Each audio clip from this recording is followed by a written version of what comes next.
दो बार गलती कर सही जगह पर आ गए हैं नीतीश कुमार। नरेंद्र मोदी केवल देश के नेता ही नहीं, पूरे विश्व के नेता हैं। नमस्कार। 2025 के बिहार विधानसभा चुनाव नीतीश कुमार के नेतृत्व में ही लड़ा जाएगा, यह एनडीए का निर्णय है। हम पार्टी अपने आधार के अनुसार सीट की मांग करेगी। कार्यकर्ताओं के भावना को एनडीए के बैठक में रखेंगे।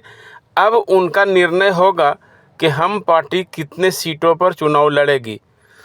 बोधगया में कुछ लोगों के द्वारा चलाए जा रहे आंदोलन पर उन्होंने कहा कि यह शांति की भूमि है, नफरत फैलाना ठीक नहीं।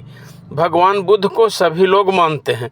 उक्त बातें केंद्रीय मंत्री जीतन राम मांझी ने अपने बोधगया निवास स्थान पर पत्रकारों के प्रश्न का जवाब देते हुए उन्होंने कहा, ये उनकी महानता है कि जो उनके लिए किया और उनके बारे में आज भी नहीं वो भूल रहे हैं, तो ये बड़ी बात है। और रही बात कि कहीं दूसरे गठबंधन में चले गए थे और उसके बारे में अगर अपने बोल रहे हैं कि गलतियां हो गई, गलतियां करा ली गई, तो कहा जाता है कि दिन का भूला राही अगर शाम को घर पर वापस आ जाता है तो उसको भूला नहीं कहा जाता है। तो वैसी परिस्थिति में नीतीश कुमार अपनी गलती को स्वीकारते हुए ठीक जगह पर आए हैं। नरेंद्र मोदी के नेतृत्व में गठबंधन चल रहा है एनडीए का, और आज वो राष्ट्रीय नेता नहीं है नरेंद्र मोदी, वो विश्व का नेता है।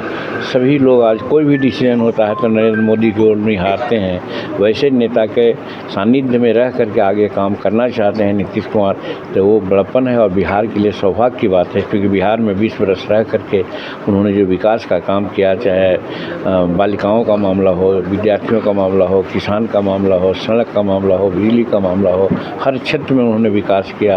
और इस तरह से हम लोग आशा रखे हैं कि इस बार भी 2025 में उन्हीं के नेतृत्व में चुनाव लड़ेंगे और उन्हीं को मुख्यमंत्री बनावेंगे। तो ये हमारे लिए और बिहार के लिए गौरव की बात होगी। बिहार के मंत्री संतोष कुमार सुमन कहते हैं कि सीएम नीतीश कुमार सरकार का चेहरा है और एनडीए के शीर्ष नेताओं में भी कहा है हम उनके नेतृत्व में चुनाव लड़ेंगे। अभी हमने क्या कहा, हमने भी तो यही कह दिया, तो सिर्फ वर्ड का फ़र्क हुआ।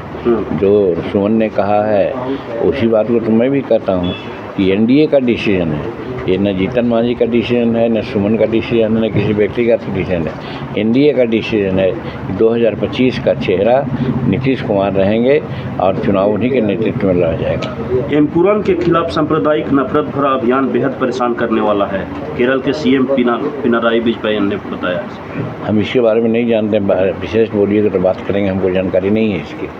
बोधगया में ये लोग जो कुछ दिनों से बहुत लोग ये आंदोलन कर रहे हैं और तमाम जाति धर्म के बारे में बोल रहे हैं, इसलिए यहाँ का वातावरण खराब हो रहा है, इसके बारे में क्या कहें? देखिए, बुद्ध भगवान और बौद्ध धर्म सर्व धर्म समभाव का एक द्योतक है। यहाँ न जाति और न पाँची, न ऊंच और नीच कुछ नहीं चलता है। अगर उनके नाम पर कोई राजनीति करता है तो मैं समझता हूँ कि वो सच्चा बौद्ध नहीं है। और रही बात यहाँ जो हमारा टेम्पल मैनेजमेंट कमेटी है उसके बारे में वो बोलते हैं, तो 1949 का जो एक्ट है उसके आधार पर है कि 50% बौद्ध रहेंगे, 50% अदर देन बौद्ध रहेंगे। और यहाँ तक के है कि मुस्लिम चेयरमैन नहीं हो सकते हैं जो डीएम प्रायः चेयरमैन होते हैं। जब मुस्लिम अगर कोई डीएम आते हैं तो दूसरे लोग चेयरमैन हो जाते हैं। तो ये 1949 का कानून है, उस कानून के आधार पर कर दिया गया है कि अब वो ठीक है, हो सकते हैं, वो भी कोई हो सकता था। अच्छी बात है, हमको नहीं मालूम था। तो हर तरह से जरूरी होने पर संशोधन किया जा रहा है, इससे अच्छी बात और क्या हो सकती है। रही बात लोग दूसरे लोग में जो बात करते हैं तो वो अपने को एक्सट्रीमिस्ट कहते हैं, वो ज़्यादा कट्टरपंथी बताते हैं अपने को। तो वैसे कट्टरपंथी का हिंदुस्तान में कोई जगह नहीं है।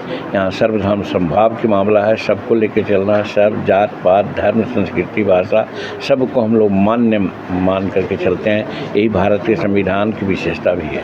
सर, बिहार विधानसभा चुनाव 2025 में हम पार्टी किस स्थिति में रहेगी और कैसा परफॉर्मेंस रहेगा? देखिए, अगर हमारे गठबंधन में जो एनडीए का गठबंधन है, कोई भी पार्टनर अगर कहता है कि हम ये करेंगे वो करेंगे, उसकी गलती है, क्योंकि डिसीजन होता है सामूहिक डिसीजन होगा, बैठेंगे सब लोग तय करेंगे।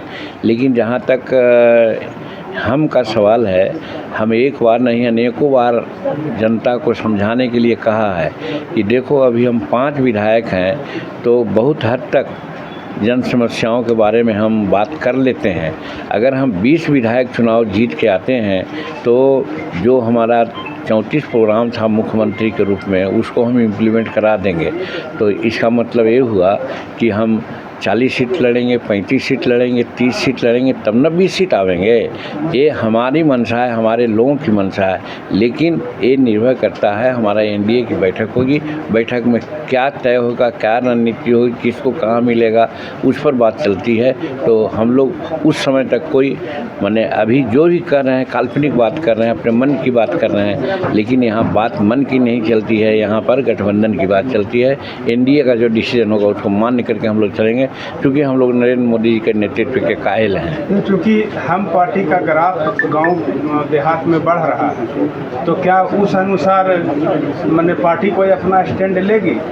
क्योंकि पहले से अभी नहीं, हालांकि देखिए इतना आपको आगे नहीं जाना चाहिए। आप उदाहरण देखिए, हम पार्लियामेंट में क्या एक ही सीट लड़ने लायक थे, लेकिन हमको 1 सीट मिला और 1 सीट लड़े, और उसका रिम्यूनरेशन देखा कि बहुत लोग 5 सीट जीत के जाते हैं, 6 सीट के जाते हैं तो 1 मंत्री बनते हैं, हम 1 जीत के गए तो 1 मंत्री बने हुए हैं। ये तो गठबंधन और हमारे एनडीए के नेतृत्व पर निर्भर करता है। तो इसलिए क्या रणनीति होगी, क्या नहीं होगी, हाँ हम अपने कार्यकर्ताओं की मंशा अपने बैठक में साफ कर देंगे कि हमारे कार्यकर्ता ये चाहते हैं। चलिए, बहुत हो गया आपका। सर, ये कामाख्या एक्सप्रेस आज एक एक्सीडेंट कर गया, हमको पता नहीं है, अगर एक्सीडेंट कर गया है तो दुर्भाग्यपूर्ण बात है, और उसका रिलीफ का कार्य जरूर चल रहा होगा।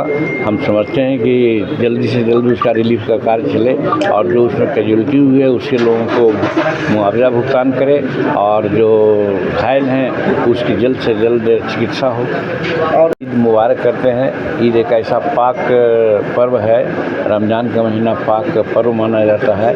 इसमें हिंदू धर्म में भी होता है कि जो शुद्ध मन से काम करता है, पूजा उसी को मानी जाती है, और उसमें उपवास करते हैं। वहाँ भी है, एकादशी है, त्रियोदशी है, संडे है, तो करते हैं। ये हमारे अल्पसंख्यक भाई तो 29 दिन तक व्रत रखते हैं। तो और बड़ा महत्व रखता है कि उपवास होकर के अपने तन मन से देश की सेवा के लिए और संसार में शांति रहे, इसके लिए उन लोगों ने ज़रूर प्रार्थना की है। हम भी इसी की प्रार्थना करते हैं कि उन लोगों को दिल में भगवान इस तरह का कि अल्लाह उनको इस तरह से सद्बुद्धि दे कि बिना लड़े झगड़े अपना सामंजस्य के साथ भारत की उन्नति में साथ दें।